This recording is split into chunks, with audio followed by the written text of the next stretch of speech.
In this video, let us begin our introduction on the quantifiers. There are two types of quantifiers. The first one is called a universal quantifier, and the second one is called an existential quantifier. The universal quantifier looks like an upside down capital letter A, and it stands for all, for any, for each, every, and so on.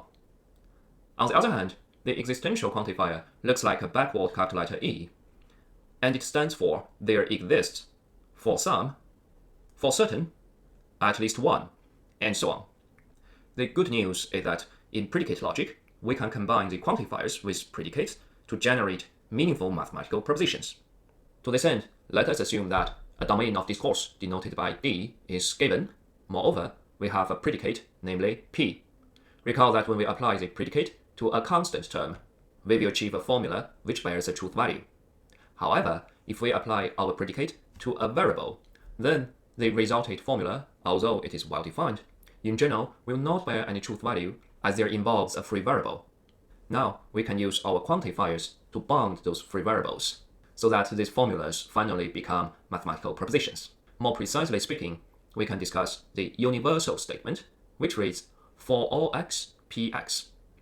This proposition is true if whenever we replace x by any constant in the domain of discourse D, the resulted formula is always true, and it is false otherwise. On the other hand, we can discuss the existential statement, which reads, for some x, px. This proposition is true if, when we replace x by some particular constant in D, the resulted formula is true, and it is false otherwise. Now let us take a closer look at what does it mean when these statements are false. If for all x, px is false, that means precisely that when you replace x by some particular constant in D, the resulted formula is false, which means precisely that for some x, not px, is a true proposition.